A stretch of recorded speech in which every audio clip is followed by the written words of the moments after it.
wanted to take the car body and restore the payload to capacity. Tom About and a few other trolley enthusiasts decided that they wanted to make the trolley exercise game in July of 2016 so that they could help fund and get donations for the trolley. So for our senior project, our scope was completing all of the mechanical and structural aspects of the trolley. That included the drawing packages for both the new and current conditions of the trolley, as well as doing all the testing for the old material and the new material. We also did a bunch of physical labor to the trolley as well. The future for the Trolley 790 is involvement of another senior projects group who will focus on the electrical aspects as well as getting fully up and running. And then once it's completely up and running, it will operate a 5-mile track at the Electric City Trolley Museum. Will be available for everyone to see and enjoy. So this was our schedule for this semester. A lot of it was focused on getting the drawing package complete as well as testing, so we could get a little bit of a physical build started and move forward with that toward the end of the semester. And this is our work breakdown structure. We had kind of broken into 3 different sections. Drawing, mechanical, and the customer. Drawings are pretty straightforward, just getting drawing together so we know where we want to go with this trolley and what's going to happen. Mechanical, and just kind of determining the current condition of the trolley and what could be salvaged, what can be replaced, and how we're going to proceed with that. And finally, the customer is just kind of outlining to the web studios what we found and what needs to happen.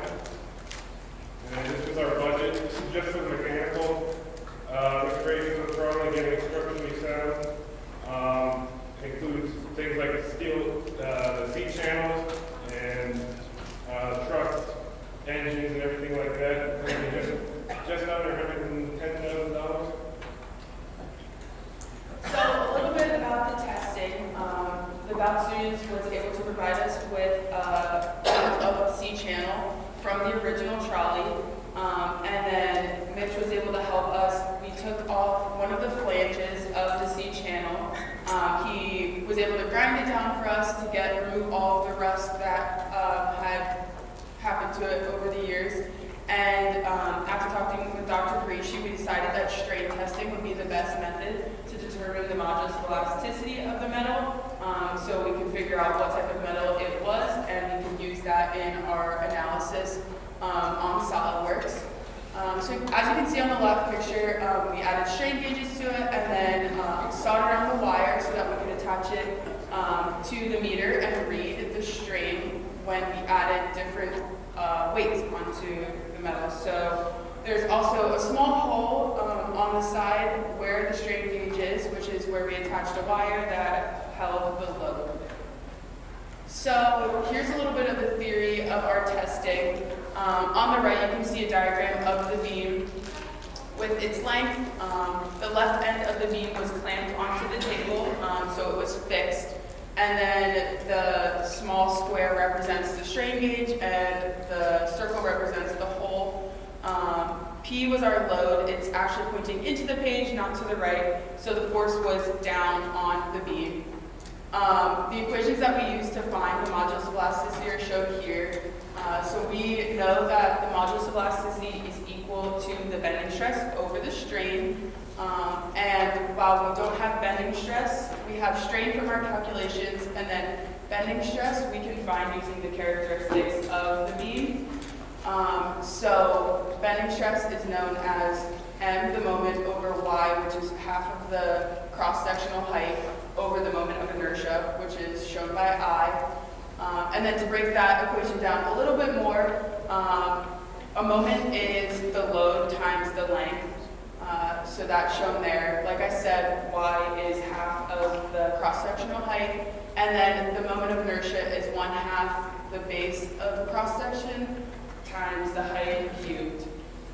So I was able to find a bunch of different stresses and then use this equation to help us find different modulus of elasticities and compare those together. Shown here. So we did 5 different trials with weights varying from 1 kilogram to 4.5 kilograms.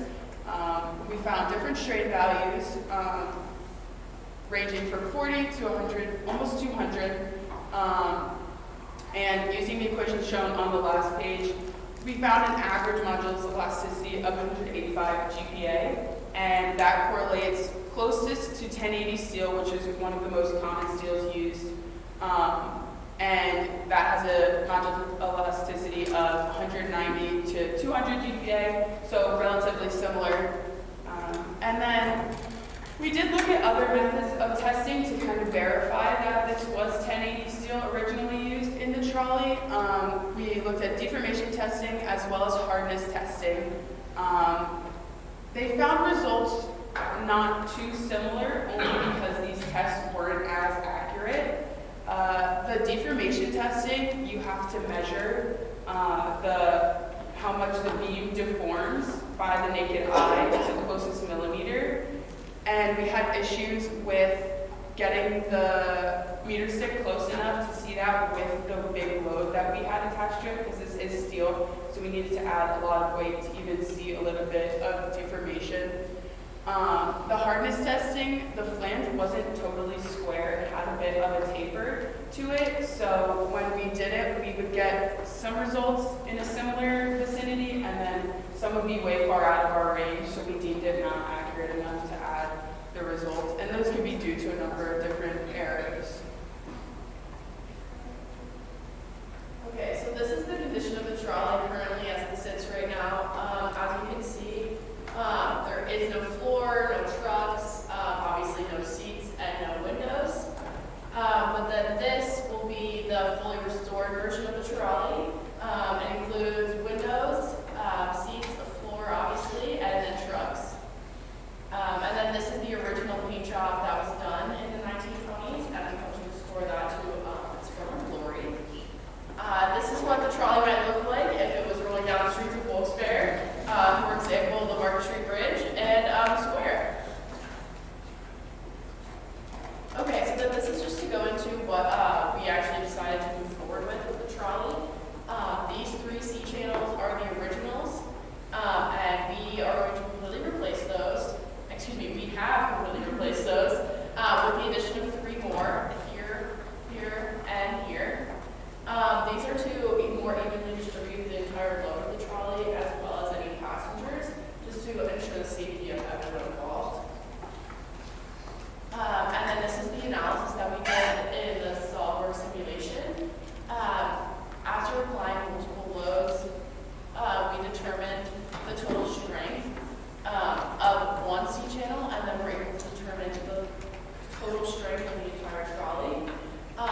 Because the 1080 steel that Aaron determined was the actual material of the original trolley is not one of the types of material included in SolidWorks, we had to find the most similar, which was the ANC 1045 steel. We used the yield strength and the modulus elasticity to determine that that was the most similar.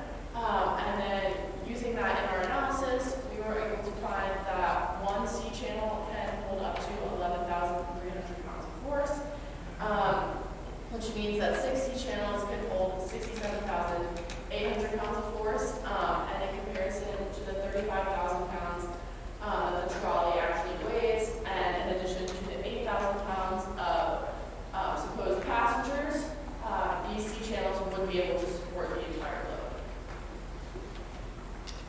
So as engineers, it is our professional and responsibility to continue to take into consideration all the ethical conduct from the NSPE Code of Ethics.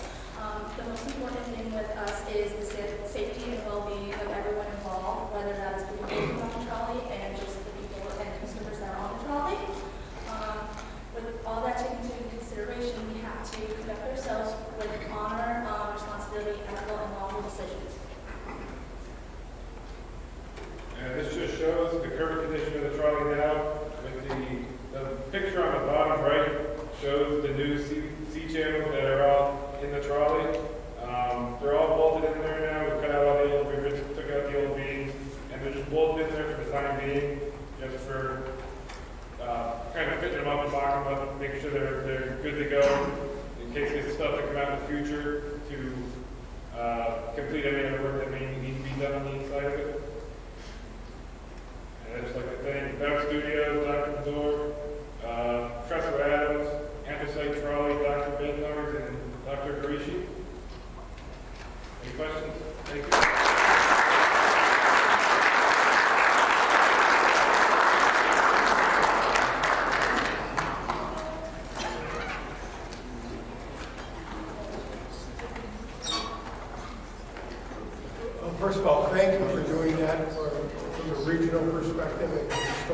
perspective. I think this is a really neat reclamation activity that you're doing.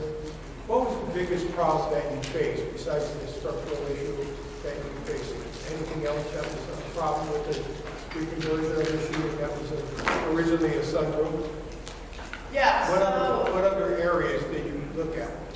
so we mostly focus on the C channels that are within the trolley, but there are a few other things that were issues. A lot of the material is donation based, so they were donated trucks for the trolley since they didn't find them when they pulled it out of the house. These trucks are about like 9 inches too wide than the original trucks that would have been on the trolley. So one thing that we have planned to look at, but unfortunately didn't have time to look at, was the turn radius. Trolleys have a pretty tight turn radius, and the issue was one of the beams is slanted. So it goes down, and they weren't sure if that would be an issue with using bigger trucks or not. But I think we talked to them the other day, and they said they're going to visit another trolley that potentially could be scrapped that has all of its trucks intact. So possibly looking at getting different trucks, even though they already have ones donated, could be a possibility. Or that could be something for future projects to look into a little bit more. And your transfer of information for continuity, how are you transferring that information to the next team or the teams? Yeah, so we have to upload all our presentations as well as like drawing packets and everything like that to Dr. B.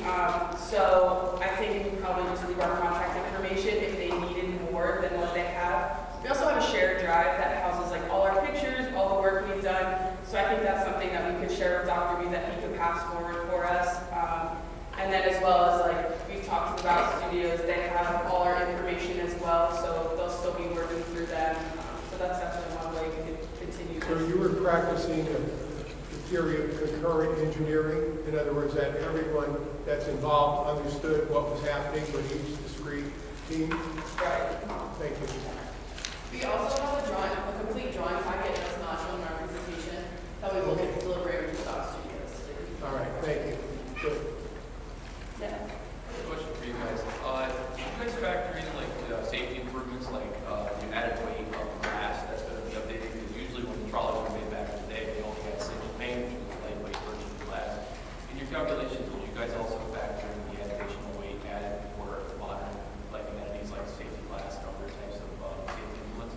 Yeah, so absolutely. Like I said before, the addition of the 3C channels would hold the entire weight of 67,000 pounds.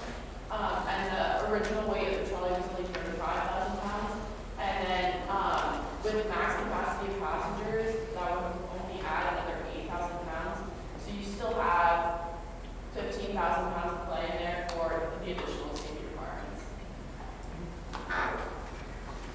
So how many parts in your design packet? How many parts do you have? We made a bunch of, so like the chairs were made just one chair. Roughly how many parts? 10, 20, 30 or? Probably close to 30. Yeah. Okay. You sure they are all like manufacturable? Like they can all be manufactured, be sourced that are green? I guess it's like the design, is it reasonable? Yeah, absolutely. So the majority of our parts are actually like already like stock pieces. Like the C channels are stock, and like the angle that we have is stock. There are some pieces like the doors that are on the trolley that are historic artifacts. So things like that are going to have to be either completely remade or found in some niche area. So which part is the most important one? Like among all those parts, which one is the most important one? Because the last picture, what I'm trying to get is the fabrication. How much were you able to down? What have been accomplished? What's not accomplished? We were able to accomplish the analysis for the body of the trolley, and then physical-wise, we were able to help them put in Could you those go back to the six- last slide, like the or last one, we like did 4.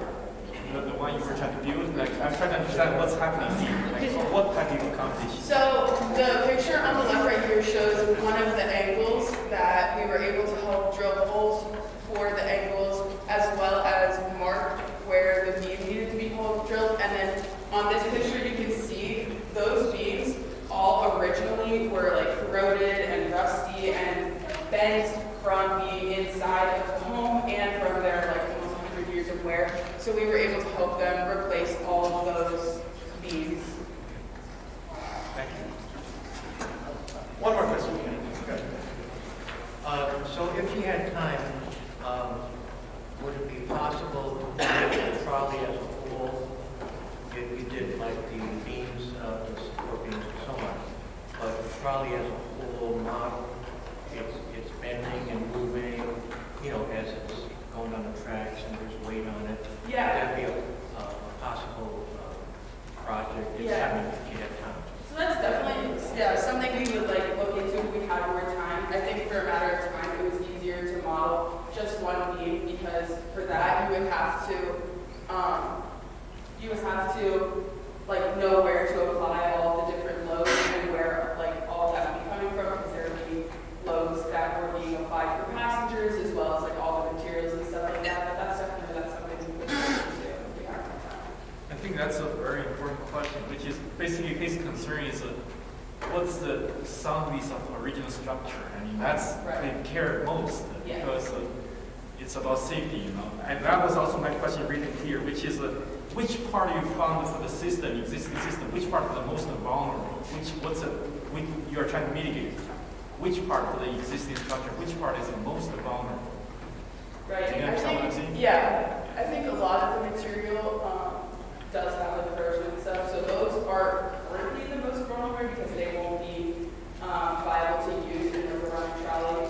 But yeah, I think these main beams, as well as the two beams on the very ends that are slanted and we don't have them in yet, would be like the main components that So by doing this, do you think the structure is 80% sound or 110% sound? Like, what's the safety factor there? Do you think with the existing change modification, where are you right now? You understand what I'm saying? I think from where it was before, I think it's probably like a 20% to like at least 70, if not like it's way more sound than it was originally when we first. But there's still we There's could go still- to there's be like definitely a 2 safety factor, 3 safety factor. Right, right.